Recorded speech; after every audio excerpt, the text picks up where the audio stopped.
Hello everyone, my name is Ali and welcome to my secret weapon in Modern Warfare 3. Now, I've got a confession to make. In all honesty, it's not actually a weapon and it's not too secret. You've probably used it before already, but it is a piece of equipment and it's an amazing piece of equipment. It's the portable radar. Now, some of you guys may use it already, some of you guys may not like it, but trust me, by the end of this video, you'll have loads of new tips learnt, and I've got two different ways to use a portable radar to your advantage, depending on what type of player you are. So let's get into the video and I hope you enjoy. So to start off here, I've got loads of tips and pieces of core information to do with the portable radar, so when you start using it you know exactly what its strengths and weaknesses are. So tip 1 here, it's unlocked at 77, which is extremely late considering 80 is the final level in the game, and I spent a prestige token on it actually. You go to the prestige shop and then go to the unlock gear section, click the portable radar, and you can then have it throughout the rest of your prestiges all the way up to 15, and when they introduce 20 later on, I won't get into that, but once they introduce prestige 20 later on, it will be available then too. I highly recommend it. It's really useful, especially when you just prestige, to have the portable radar as an option, as something to use. So that's my recommendation when it comes to unlocking it a little bit earlier. So the radar won't just show enemies up on your radar, but also on your teammates' radar, and partner this with the fact that your teammates can also be using the portable radar. So if you're in Ground War, I guess you could have 9 on one team, and in a normal game you could have 6 on one team, and considering the fact that the portable radar spans over a massive range of the map, you can pretty much cover the map in portable radars, and it's really useful. Acts as UAV when you don't have anything in the air, and if you're using something like the specialist package where you can't get kill streaks, it also works really well as well. Now, in terms of throwing this thing and making sure you're getting it as far as possible, because it's a bit like the C4, you want to be running and jumping when you throw it, and also be facing 45 degrees up in the air. So that is of course half the degrees it would take to look directly up in the air. So when you throw it, it goes its maximum distance, and then you can get it as far as possible into the position you want to get it in without actually having to go over there and placing it down on the floor. You've got to watch out for Assassin as well. Assassin is the main counter to the portable radar. Personally, I think Assassin should block UAVs, but it shouldn't block portable radars. It, is a bit too overpowered in that category. So watch out for people that are using Assassin. If you know they're using it, then the portable radar won't pick them up. To follow this up, it's really useful in certain situations, especially to check around corners. I'll mention this later on in the video. And if you're in a building, to check floors above you and below you, because it will act as a sort of mini wall hack. So it will go through any object and check the surrounding area for you. To follow this up again, we've got the sound it makes when you throw it down, and when it sends out its little wave of UAV-ness of awesome. It will do a little beep when it picks up an enemy, so listen out for that beep. If you hear it, you don't have to have your eyes on the UAV the whole time, and if you've got your ears tuned into that little beeping noise, as soon as you hear it, you know to quickly glance up at the UAV and you'll have an idea of where the enemy is. So next we're going to jump into the two main tactics to make sure you're using this piece of equipment best as possible. We're going to split it up into aggressive playstyle and defensive playstyle, so let's get into it. So first of all, it's important to note that the aggressive playstyle using the portable radar doesn't necessarily mean you have to be aggressive, but the way you're using the portable radar is in an aggressive manner. So as I come around the corner here, I use it to check the corner, and it shows me that there's an enemy right there to my right. I never would have known he was there. I would have probably walked straight past him and he would have killed me. And it comes up to my next point.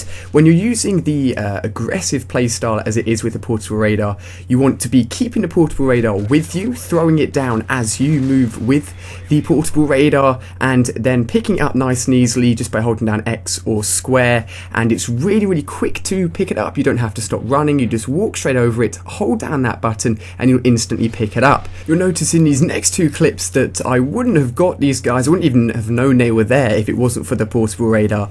I try and place them down in front of me in a position where I'm about to head, or I'm thinking about heading, and then use that as my sort of guide and my X-ray vision, if you will, to check what's happening in front of me. So as I place the portable radar down here on the bridge, which is a very good place to put it so you can check both below and on the bridge, I see a red dot coming from around the side, and it just goes out of my portable radar vision, but I still managed to pick him up and get the kill.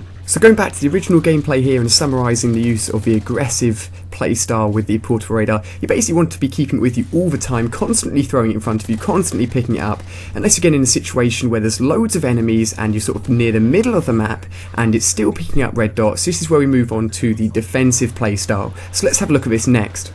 So the defensive playstyle using the portable radar works really well by covering a large area of the map, generally the centre of the map, and placing down that portable radar so that you don't have to move too much and all the enemies basically just come to you. So you find a position where you can set up well, where you can defend the area nicely, and you keep on checking that portable radar every now and then, remembering to listen out for the little beep as well, and then you can essentially overwatch the map. And in these two clips here you can see how I place down the portable radar in the centre of the map where I know enemies are going to be, or have a guess where enemies are going to be, meaning I can just stay in one position, I don't have to move around too much, and it allows me to track one section of the map. If I move away to another section of the map, that's great. It just means that I can constantly have sort of double vision in another section of the map, and it means I don't have to move around quite as much. Now Dome is an awesome map for the portable radar, and the position I'm about to place it in now is a great one for covering the high traffic area, the centre of the map, and looking at some of these maps we can get a better idea of the red section, or the section where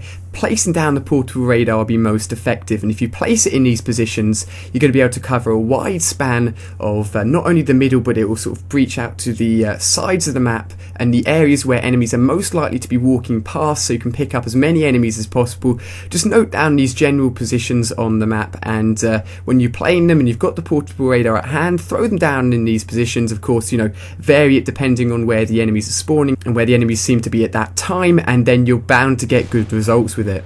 Now this is a little tip which won't happen all the time and won't always work out, but it actually covers, of course, smoke grenades. As you can see here, I had no idea where the enemy was, and throwing down the portable radar helped my teammate pick up a kill, and I go forward and then pick up 2 more kills after that. So the portable radar has loads of uses. This is all of the uses I have for you guys in this video. As we go back to the original gameplay and finish off that, I really hope you've enjoyed. I put loads of time and effort into editing this video. Clicking the like button would be awesome. The more we could get on this video, the happier I would be, and it would be insane if we could hit something like 8,000 likes. I know it's a massive amount of likes, but I know you guys can do it. There's loads of you out there that enjoy my videos. If you're watching at this point, just spend a second clicking the like button. I'd really appreciate it. 8,000 would be ridiculous, so thank you so much for that. Be sure to use both the aggressive and defensive playstyles when using the portable radar. On screen now I have some of my past videos. I'm going to be doing another Black Ops 2 videos very shortly, which will cover some awesome things that I would like to see, and I'm sure you guys will enjoy that. So I really hope you've enjoyed the video. If you have clicked the like button, I really appreciate it. I must thank you. If you're new to my videos, feel free to subscribe. I've got more videos like this on the way, and more Black Ops 2 coverage as we get more information through. So thank you so much for watching. Really hope you've enjoyed, and I'll see you on my next video.